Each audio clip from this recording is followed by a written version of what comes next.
Zara watched the giant stand ankle-deep in the freezing ocean, bathing in the first light of dawn. His skin, as black as obsidian, sharpened in contrast as the sun climbed the sky, as if he was a fragment of night left behind in her swift departure from her hated enemy. The giant, who had given his name as Daro, threw his arms wide and bellowed a challenging laugh.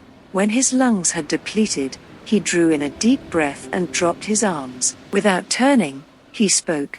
"Do you not enjoy the sun, little one?" Zara felt exposed, as if she had been spying on some sacred rite only to be caught. "I'm sorry." "For what?" Daro turned and offered her a massive hand. "Come. This dawn is colder than I remembered from my time, but the light still offers hope." Zara fought the urge to run. Daro was her protector now. What would it serve to run from him only to be at his side later? She shuffled to the lapping ocean tide and stopped. "I don't want to get my boots wet." Daro only laughed and picked her up as if she were nothing more than a sack of potatoes. He set her on his shoulder and placed a stabilizing hand on her waist. "There. No wet boots." Moments passed as the dead dawn relented her claim on the sun, giving custody to the living god of the sun, Samis.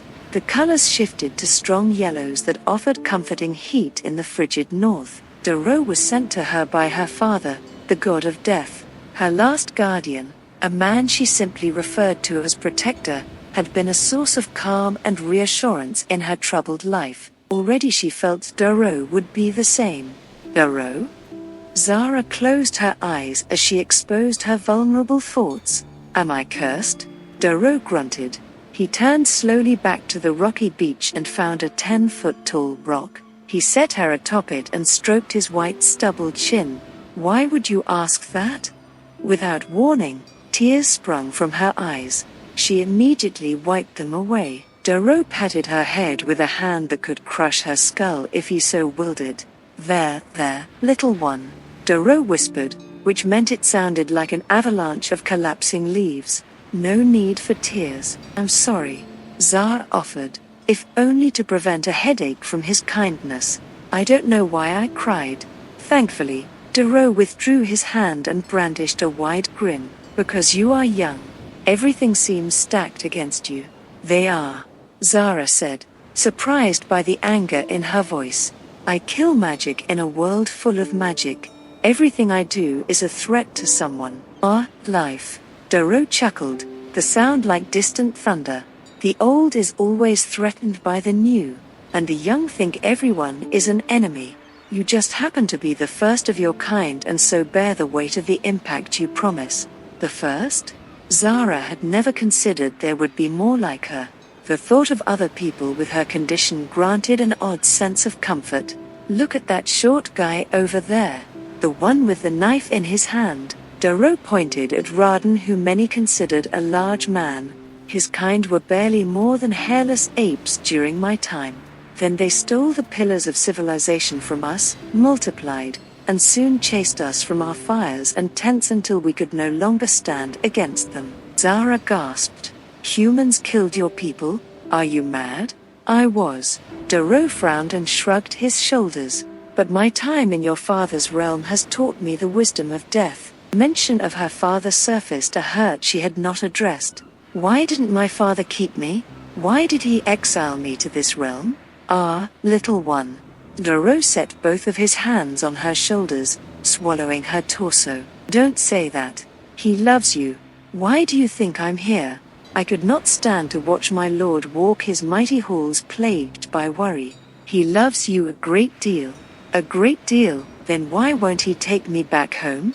Zara tried to turn away from him, but it was easier to move a mountain.